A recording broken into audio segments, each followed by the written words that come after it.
Welcome back student. Student last time में topic पढ़ रहे थे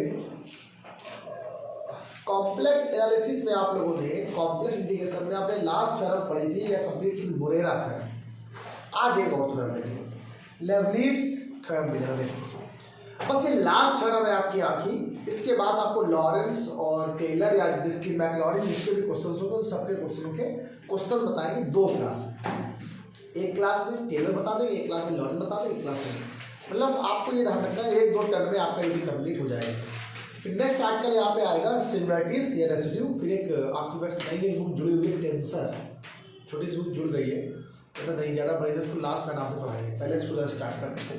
तो लेवलिस थ्योरम की बात करें तो लेवलिस थ्योरम क्या बोल रही है, जरा सुनो मेरी बात सभी लोग। लेवलिस थ्योरम ये बोल रही है कि if a function efficient is inactive for all finite value of Z and is bounded. सबसे पहला वर्ड तो बाउंडेड बोला उसने बेटा, तो सुनो बाउंडेड बोला है।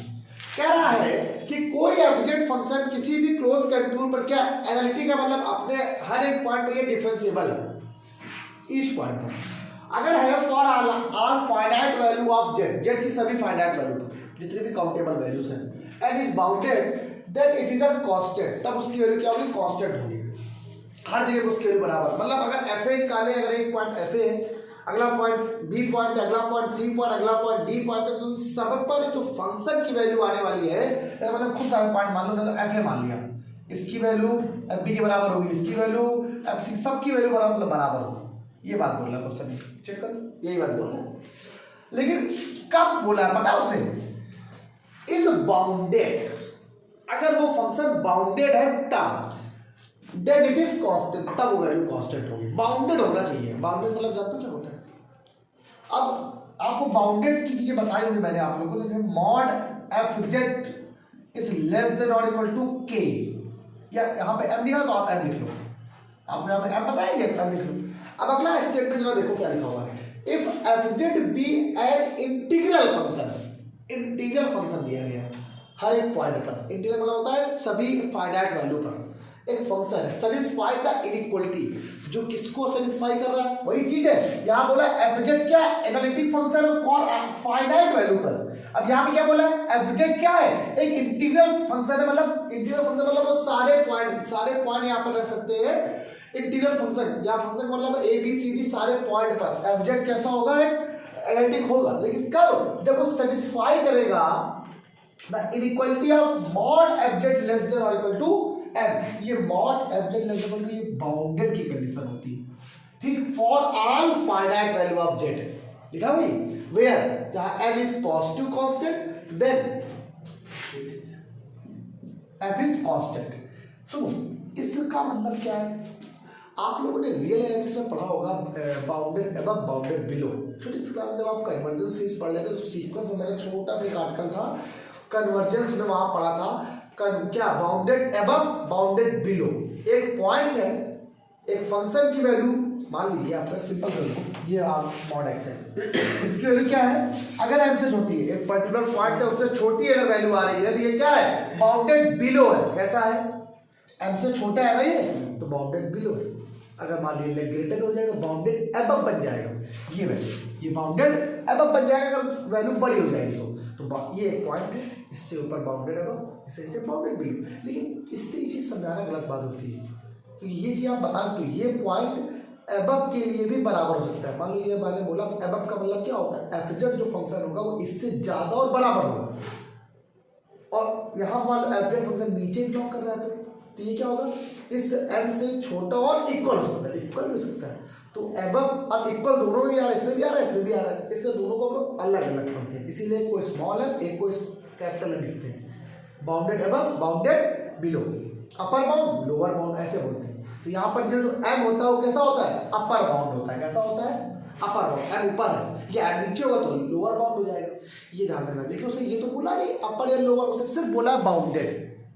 क्या बोला है, सिर्फ बाउंडेड की बात कर रहा है, बाउंडेड की। तो बाउंडेड कैसा भी हो सकता है। अब यहाँ से क्वेश्चन आएगा, ठीक। अब यहाँ पर स्टेटमेंट जब आया तो अब हम क्या करेंगे, तो हम लोग अपने को सिंपल सा काम क्या करते हैं, सीधे सीधे लिखा हम लोगों ने। ये मान लो क्लोज कंटूर सी की बात कर रहा है, को अपने मन से कोई क्लोज कंटूर सी मान लिया, इस पर कोई पॉइंट जेड नॉट है। जेड नॉट एक क्या है, पॉइंट है, फिक्स पॉइंट है, जिससे यहाँ से अगर यहाँ तक की डिस्टेंस कितनी है, आर दी गई। और अपने पास कोई दो डिस्टिंक्ट लेट कर लिए पॉइंट, एक पॉइंट ए लेट कर लिया, एक पॉइंट बी लेट कर लिया। Late any to distinct point a comma b in domain D, किसी इस डोमेन डी में कोई दो पॉइंट आप लोगों ने लेट कर लिए। Let any two point small a comma b, two distinct point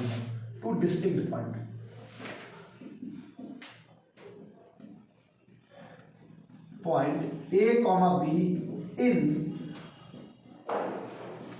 domain D. इस डोमेन डी के अंदर कोई दो आपने डिस्टिंक्ट पॉइंट ले लिए, ठीक।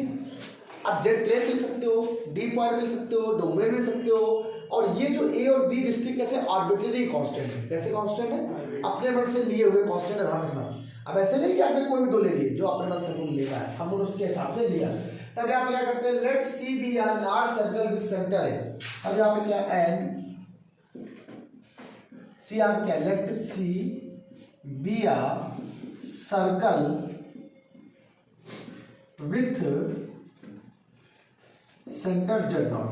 आपका सेंटर कितना है, जेड नॉट, और रेडियस कितनी है, ये सब मुझे लिखनी भी थोड़ी इंपॉर्टेंट लगती है। Radius and radius is capital R. अब आप लोग यहाँ पर जरा देखेंगे, क्लोज कंट्रोल की अगर बात कर रहा होता है तो आप लोग समझते हो, अगर जिस भी पॉइंट की बात कर रहा है तो इस पॉइंट पर तो ये क्या है, किनेटिक नहीं होगा। अगर एक कोई भी पॉइंट लाई करता है उसके अंदर, तो आप लोग कौन सा कोसी इंटीग्रल फॉर्मूला आप लोग ध्यान होगा आप लोग को। तो अगर मैं यहाँ से एफ ए का मान निकालू तो आपके हिसाब से क्या आएगा, 1/2 integral C f Z upon Z minus A D z. Equation number यहाँ से क्या बन जाएगी, एफ ए पॉइंट पे आप लोग ये निकालो, आप लोग चेक करो पहले आप बात, एफ ए बराबर यहाँ से आया कि नहीं आया, ठीक। अच्छा, अगर मैं आपसे एफ बी की बात करूँ तो यहाँ कितना आएगा, 1/2 सी पॉइंट की बात कर ले तो F Z upon Z minus D D z. Equation number second हो गया।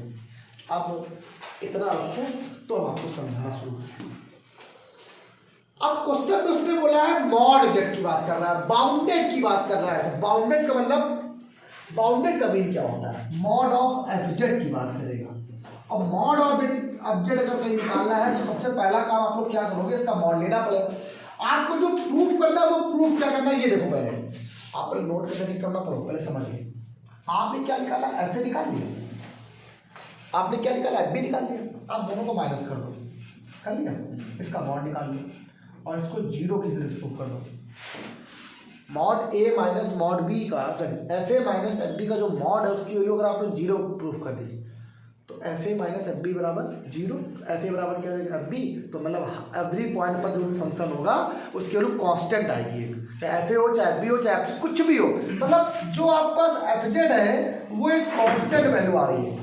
एफ जेड क्या है, कांस्टेंट वैल्यू आई, डेट्स मीन अगर मैं जेड की वैल्यू कुछ भी रखूँ, 1 रखूँ तो वैल्यू वही होगी, 3 रखूँ तो वैल्यू वही होगी, 4 रखूँ तो भी वही आएगा, 5 रखूँ तो मतलब, तो उसका मतलब आपको प्रूफ क्या करना है कि किसी भी दो डिस्टिंक्ट पॉइंट आपने ले लिए ए और बी, उस पर दोनों की वैल्यू क्या सेम आ रही है, मतलब एफ ए जो आएगा वही क्या आएगा। इसीलिए मैंने यहाँ पे ऐसा किया, लेकिन मैंने कुछ और भी लिखा था, लेकिन मैंने यहाँ पर कुछ और भी लिखा हुआ है, जेड इंटू जेड सब माना हुआ है।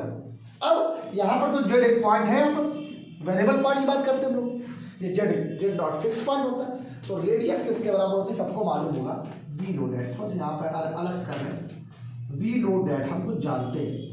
अच्छा, आप लोग जानते हो जेड बराबर आप लोग लेट क्या करते हो, याद है आप लोग, आर ई की पावर आई थीटा मानते हो, याद है आप लोग को। हम लोग हमेशा आर जेड बराबर आर ई की पावर आई थीटा लेट करते हैं कॉम्प्लेक्स नंबर के लिए, ये बात आपको पता होना चाहिए। अच्छा, इसका अगर मॉड जेड निकालो तब कितना है, मॉड जेड जो होता है, मैंने क्या बोला, किसी भी कॉम्प्लेक्स का जो मॉड होता है वो रेडियस के बराबर होता है। मॉड जेड हमेशा आर के बराबर हो जाएगा। कैसे सर आर के बराबर हो गया, अरे यार आपको तो पता होगा, ई की पावर आई थीटा का फॉर्मूला क्या होता है, cos थीटा प्लस, अगर इसका अगर मॉड ले लोगे, इसका ही मॉड ले लोगे साथ में, तो रूट के अंदर A square plus B square value बनी तो होती है, इसलिए ध्यान रखना कि आपका इस मॉड के अंदर आई थीटा की वैल्यू क्या होती है, 1 हो जाती है, बढ़ गया यहाँ से। तो मॉड जेड की वैल्यू आ गई। अगर कहीं जरूरत पड़ेगी, मान लो कहीं क्वेश्चन में डी, आप जेड को मानोगे तो हटाना तो पड़ेगा, इसका अगर डिफरेंशियल हो तो डी जेड बराबर कितना आ जाएगा, आर ई की पावर आई थीटा, जिसको लेट किया डबल कर दिया, तो आर ई की पावर आई थीटा मान क्या, आई थीटा मान लो, ठीक। आप जरा ये बात समझना, तो ई की पावर आई थीटा क्या होता है, ई की पावर आई थीटा डी के रिस्पेक्ट में करा रहे हैं, थीटा के रिस्पेक्ट में डी डी टी होगा। हाँ ठीक, तो यहाँ से वैल्यू आ जाएगी आपके पास आई थीटा हो गया। dz बराबर आपके पास क्वेश्चन क्या बन गया, आई थीटा आर ई की पावर आई थीटा। इसका फिर से करेगा आप मॉड ले लीजिए, तो मॉड dz कितना आएगा, ये काम करेगा आपको जरूरत पड़ेगी हमें वहाँ पर, तो हम निकालेंगे मॉड dz फिर तब निकालेंगे, तब का तब देखेंगे। अभी यहाँ पे देखते हैं, जब इसका मॉड निकालेंगे तो मॉड आई, देखो उसको मॉड आई थीटा आर ई की पावर आई थीटा, ये मॉड निकालेंगे। हम चाहे तो आपको मॉड dz के रूप बता सकते हैं लाइन में कितनी आएगी, ये जरूरत नहीं है यहाँ पर, ठीक है। थीटा का मतलब पता है क्या होता है, पूरा एंगल जहाँ से आप जा रहे हो, जो एंगल आप कवर कर रहे हो, लेकिन यहाँ पे नहीं पता। अब मॉड आई की वैल्यू 1 हो जाएगी, इसकी वैल्यू 1 हो जाएगी, आर रेडियस रहेगा, थीटा का मतलब 2 पाई, पूरा पूरा एंगल पूरा पूरा, इसीलिए जब इसको सॉल्व करोगे 2 पाई आर बन जाएगा आपके पास, क्या बन जाएगा। अगर ऐसे नहीं आता है तो तरीका और भी होता है, इसका मतलब मान लीजिए भाई सर्कल की बात करता है, 0 से 2 पाई की बात कर रहा होता है, तो dz यहाँ पर रहता है सिर्फ, इसका मॉड निकालो तो 1 बचेगा, 2 पाई और सामने आर भी रहता है, 2 पाई आर हो जाएगा। ये बात ध्यान रखना, अगर dz की बात करेगा तो यहाँ से वैल्यू यहाँ से आ जाएगी।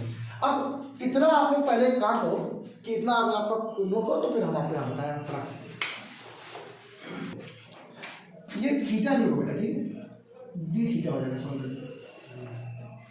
देखा ही नहीं, ठीक, तो यहाँ पर डी थीटा हो जाएगा। आई का मॉड क्या हो जाएगा, 1 हो जाएगा, इसकी वैल्यू तो आर बच जाती है, मॉड के अंदर डी थीटा आता है, तभी तो 2 पाई आर आता है, तब इसका आंसर कितना आता है, 2 पाई आर। अभी करो, बताते हैं बच्चे, ठीक बेटा, ये बात करोगे। अब मैंने आपसे क्या बताया, अब आप एक बात ध्यान रखो, सिंपल सी बात है, आपने एक बात बताया है कि F Z is a bounded, एक बाउंडेड है, is bounded such that mod of fz is less than or equal to capital M। आपने M माना होता ना, हम इसे के मानते हैं कि स्टेटमेंट में मैंने M ले लिया है, वेयर यहाँ पर M कैसा होगा, पॉजिटिव पीरियड, ऑलवेज M की वैल्यू 1 से 0 से बड़ी होगी, पॉजिटिव होगा। ये लाइन बड़ी इंपॉर्टेंट है। अब उसने fz अगर बाउंडेड बोला तभी ये कंडीशन सॉल्व होगी, वरना होगी नहीं। अब जब बाउंडेड की बात कर रहा है तो आपको जो प्रूव करना है उसके अकॉर्डिंग चलने वाले लोग, ठीक। यहाँ पे देखो dz यहाँ पे था, dz की वैल्यू 2 पाई आर आई थी, तो डी थीटा था, इसीलिए ध्यान दीजिए उसको करने में, कहीं दिमाग चल रहा था लग रहा था।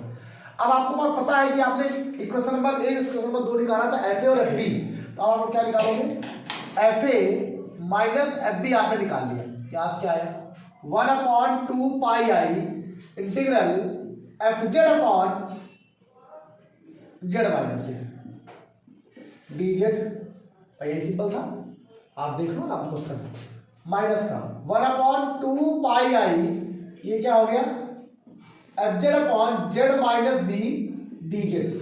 क्लियर हो गया अच्छे से, कंफर्म। अब जरा यहाँ पे जरा देखते हैं यार क्वेश्चन कैसे बनाने वाला है। आओ देखिए, सबसे पहला काम यहाँ पे कॉमन क्या आ रहा है, 1/2 pi I F Z, clear हो गई। इसको जरा ऐसे रखो, हम थोड़ा सा बाहर कर रहे हैं चीजों को, एफ को भी एक बाहर कर दिया ऐसे ही, लेकिन लिखते नहीं बाहर, ध्यान रखना, इंटीग्रल लगा दिया, वहां पर ये हो गया 1/z माइनस ए माइनस का 1/z माइनस बी, ब्रैकेट लगा के डी लिख दिया, ठीक। एफ अंदर ही रहेगा वैसे, लेकिन हम इसको ऐसे लिख दिया, ऐसे लिए चलो अंदर ही लिखते हैं, वरना दिक्कत हो जाएगी, लिखा नहीं आता है, ये डी हो गया, ओके। अब जरा तो दोस्तों सॉल्व हो जाना, कितना आएगा 2 पाई है, जब इसको सॉल्व करोगे तो z minus b minus z plus that's mean a minus b आएगा, तो जो a माइनस बी होगा वो बाहर हो जाएगा, a माइनस बी तो कांस्टेंट,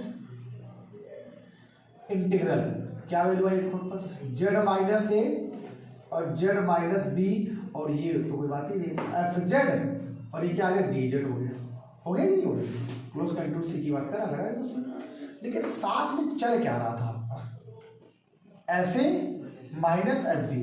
अब taking mod on both side, दो तरफ से मॉड ले लिया, जैसे आप मॉड लेते हो कि आपको तो मॉड की बात कर रहा है यहाँ पे, इसीलिए बाउंडेड की बात कर रहा है, और जैसे आपने मॉड लिया है तो मॉड अलग अलग अप्लाई हो जाएगा, मतलब क्या सेपरेटली डिवाइड अलग अलग हो जाएगा, तो ध्यान रखना। तो z माइनस ए जेड माइनस बी और ये क्या हुआ डी जेड हो गया।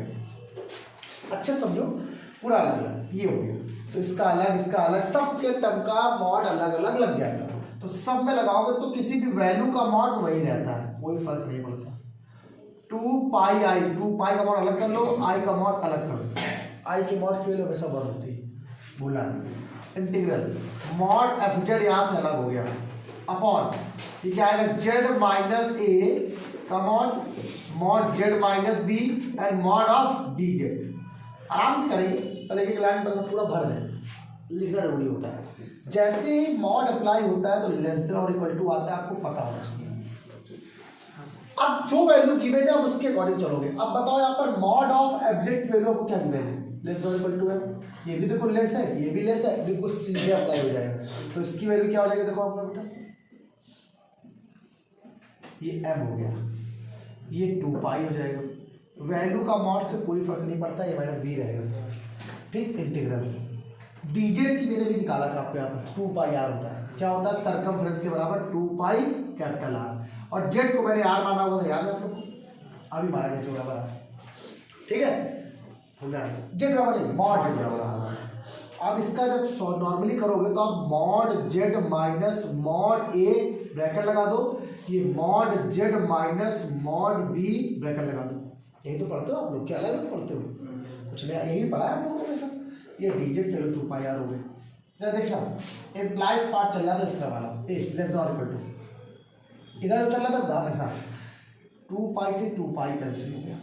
इसकी वैल्यू कितनी आर, इसकी वैल्यू कितनी R, a minus b bracket लगाओ, एम लिखो, इंटीग्रल लिखो, आर बचा, ये R minus mod a R minus mod b, ये हो गया 2 पाई। अच्छा ये जब सॉल्व किया आप लोग इसका इंटीग्रेशन हट गया यहाँ से, अब तो हट गया ना इंटीग्रेशन, क्यों भी लगा रहेगा, क्यों अभी इसको मत अप्लाई करो क्योंकि इंटीग्रेशन सबका चल रहा है साथ में, है ना, अभी ये भी वैल्यू चल रही है ना साथ में, ये भी तो जेड है, इसलिए भी अप्लाई करो, लिख दो हटाओ कोई बात नहीं, इतना भी कठिन वो नहीं है, तो इंटीग्रेशन लगा रखो, ये भी तो है। लेकिन अब इंटीग्रेशन यहाँ से हट जाएगा, क्यों हट जाएगा कि अब ये आर आ गया, अब हट जाएगा। अब मेरी बात बताओ, ये जो 2 पाई आर आया है मॉड जेड की वैल्यू आई है, सुनना है बहुत इंपॉर्टेंट बात है, पूरे क्लोज कंटूर की बात कर रहा था। अभी यहाँ पर क्या था, आर एक कोई रेडियस पर्टिकुलर किसी पॉइंट का रेडियस है, इस बार आर को क्या कर दिया, एक्सपेक्ट कर दिया कहाँ तक, इन्फिनिटी तक, आर को पूरा सॉल्व कर दिया पूरे के लिए। तो आर टेंस टू कितना हो गया बेटा आपके पास, इन्फिनिटी। अगर आर इन्फिनिटी होगा तभी तो 2 पाई आर हुआ होगा, तो पूरे की बात कर रहा है, पहले तो छोटा था एक पार्ट था, अब पूरे की बात कर रहा है, तो आर इन्फिनिटी पर है। ठीक, आर टेंस टू इन्फिनिटी पर, तो इन्फिनिटी के लिए आपको पता आर कॉमन लेना पड़ेगा। जब आर यहाँ से कॉमन लोगे तो यहाँ से आर कॉमन आएगा, वो कैंसिल, जो यहाँ से आर कॉमन आएगा वो 0 बनाएगा, और जो यार यहाँ से कॉमन है वो तो कैंसिल कर देगा इसको, लेकिन जो यहाँ से आएगा वो बाहर आएगा। और दिखाते हैं बजा, एक लाइन ए माइनस बी एम, ये आर हो गया, यहाँ से आर कॉमन में क्या बचेगा 1 minus mod a upon R, ठीक, ये 1 minus mod b upon R, ठीक, ये हो गया, सॉल्व कर दो, ये आर यहाँ रहेगा। अब इस 1 अपॉन आर, इस आर की वजह से जो इन्फिनिटी था, तो 1 अपॉन इन्फिनिटी क्या होता है, 0 होता है, तो 0 को मल्टीप्लाई करके कराओ तो लेस देन और इक्वल टू 0 हो गया, तो वैल्यू कितनी बराबर 0 आ गई। तो जो चल रहा था मॉड एफ ए माइनस मॉड एफ ए माइनस मॉड बी बराबर 0, डेट अब भी बराबर चला गया, हट गया मॉड यहाँ से, f A minus F b equal to 0, then f a equal to f b. तो जेड की किसी भी पॉइंट पर फंक्शन की वैल्यू क्या आ रही है, बराबर जेड के, एफजेड चल रहा था तो वो कह रहा था जो एफजेड होगा कैसा होगा, कांस्टेंट होगा, कैसा होगा एक। अब बताओ ए पॉइंट पर बी पॉइंट पर दोनों पर वैल्यू सेम आ रही है, एफ ए और एफ बी दोनों वैल्यू सेम आ रही है, सी भी होगा तो भी सेम आ जाएगा। बस इतना ही करना था आपको, यही थ्योरम थी आपके पास प्रूव करने की, सबसे बढ़िया थ्योरमों में से एक थ्योरम थी कुछ है, लेकिन इसकी कंडीशन है जब ये बाउंडेड होगा तब, ये इसके बिना क्वेश्चन सॉल्व नहीं होगा, विदाउट बाउंडेड की कोई मतलब नहीं। अब तो सारी थ्योरम याद हो गई होगी आप लोग जितनी पढ़ाई के बाद करो, बताते हैं। हाँ तो बच्चों सुनो, तो ये चीज़ समझ आ गई सब लोग को। एक चीज़ और देख लो सर, ये जो मॉड डीजेड आपने निकाला था वो 2 पाई जो किया था, इसको अगर ध्यान देना चाहो तो आप इंटीग्रल मॉड डीजेड की वैल्यू सरकमफ्रेंस के बराबर होती है। सरकमफ्रेंस वाला परिधि होता है, सबको पता है 2 पाई के बराबर। आप ऐसे भी दिखा सकते हो। पूरी वैल्यू की बात कर रहा होता है, मतलब पूरा घूम जाए, यहाँ से स्टार्ट किया, यहाँ से पूरा यहाँ पे आ गया। दैट्स मीन जब वो पूरा सराउंडेड कर लेता है, अराउंड करता है, तो उसका मतलब वो किसके इक्विवेलेंट हो जाता है, सरकमफ्रेंस। 2πr सिंपल आ जाएगा। आज कितना रखो, नेक्स्ट टाइम पे आप लोग को हम आगे के क्वेश्चन बताएंगे। खत्म, चलो आज इतना ही, बाय बाय क्लास।